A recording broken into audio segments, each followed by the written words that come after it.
Tigri volume 3, disponible sur Amazon avec le lien en description. Chapitre 2. Les murmures du danger. Les jours suivants, la jungle d'Emeraudia semblait différente. Ce n'était pas quelque chose que l'on voyait, mais plutôt une sensation. Les animaux étaient plus silencieux, et les oiseaux, d'ordinaire bruyants et joyeux, semblaient voler plus haut dans le ciel, comme pour éviter quelque chose. Les ruisseaux coulaient toujours, les feuilles bruissaient dans le vent, mais un étrange sentiment d'inquiétude planait dans l'air. Tigri, allongé sur un rocher près de la rivière, observait la jungle avec un froncement de sourcils. Il n'arrivait pas à se débarrasser de cette impression que quelque chose n'allait pas. « Toujours à réfléchir, hein ?» dit une voix derrière lui. C'était Luna qui s'approchait doucement. « Si tu continues à froncer les sourcils comme ça, tu vas finir par ressembler au vieux hibou. » Tigri ne sourit pas cette fois. « Luna, tu ne trouves pas que la jungle est différente ces derniers jours, comme si elle essayait de nous parler ?» Luna regarda autour d'elle. « Maintenant que tu le dis, oui, c'est plutôt calme. » Avant qu'il ne puisse en discuter davantage, Plumette arriva en volant rapidement. Elle était essoufflée, et ses plumes scintillantes étaient légèrement ébouriffées. « Tigri! Luna! Venez vite! Coco a trouvé quelque chose d'étrange près des grands arbres. » Sans poser de questions, Tigri et Luna suivirent Plumette jusqu'à un coin plus reculé de la jungle où se trouvaient des arbres géants aux racines profondes. Ils y trouvèrent Coco, debout devant un tronc, fixant le sol avec une expression grave, ce qui était rare chez lui. « Qu'est-ce que tu as trouvé, Coco ?» demanda Tigri en s'approchant. Coco pointa une marque au sol. « Ça !» Au pied de l'arbre, de larges empreintes étaient enfoncées dans la terre. Elles n'appartenaient à aucun animal de la jungle. Les traces étaient étrangement profondes, comme si l'animal qui les avait laissées portait un poids énorme. « Ces empreintes ne sont pas d'ici, » murmura Luna en inspectant les marques. « Elles sont trop grandes pour un singe ou une panthère. Je n'en ai jamais vu de telles. » Plumette, perchée sur une branche, observa les alentours. « Regardez, il y a d'autres traces qui mènent plus loin dans la jungle, mais elles ne ressemblent pas toutes à celles-ci.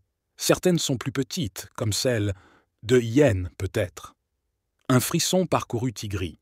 « Ce ne sont pas des animaux de notre jungle. Quelqu'un est venu ici. Mais pourquoi ?» Ils suivirent les empreintes, avançant prudemment entre les arbres. Au bout d'un moment, ils trouvèrent un autre indice, des branches cassées et des feuilles piétinées, comme si un groupe d'animaux était passé en force.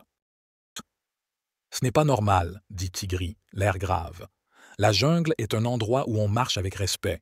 Ces animaux n'ont pas pris la peine de faire attention à la nature. » Soudain, un bruit de craquement les fit tous sursauter.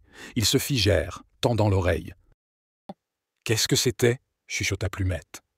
Un autre craquement se fit entendre, suivi d'un bruissement dans les buissons. Tigri se plaça instinctivement devant ses amis, ses muscles tendus, prêts à protéger le groupe.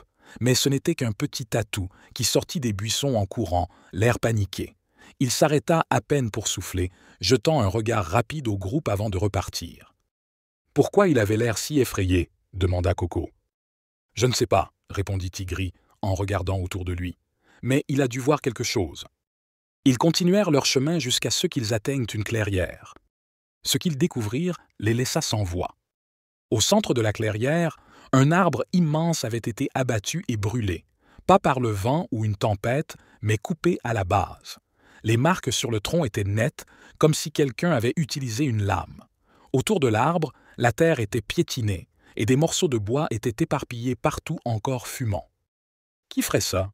demanda Plumette, choquée. « Cet arbre devait avoir des centaines d'années. »« Ce n'est pas tout, » dit Luna en désignant le sol. « Regardez là-bas. » Ils virent des morceaux de filet et des cordes de lianes abandonnées près des racines. Ce n'était pas quelque chose que les animaux de la jungle utilisaient. « Ces strays, ces outils, ce ne sont pas des chasseurs humains, » dit Tigri. « Ce sont d'autres animaux.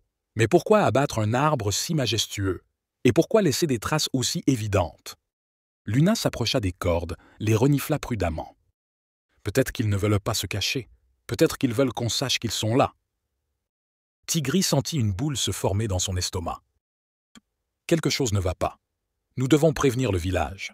Si ces animaux inconnus détruisent les arbres, ils ne s'arrêteront pas là. » Ils retournèrent rapidement au village, mais l'inquiétude de Tigri ne faisait que grandir. La jungle n'avait jamais été un lieu de conflit, mais ils sentaient que cela était sur le point de changer. Alors qu'ils approchaient des premières habitations, Tigris s'arrêta une dernière fois pour regarder la jungle derrière lui. Le vent soufflait doucement, mais ce n'était pas le vent qui l'inquiétait. C'était ce qu'il ne pouvait pas voir, les ombres qui se cachaient parmi les arbres, attendant leur heure pour frapper. Voici la fin du chapitre 2 des aventures de Tigris, le protecteur de la jungle. Vous pouvez commander le livre papier en broché ou e-book via le lien en description. À bientôt.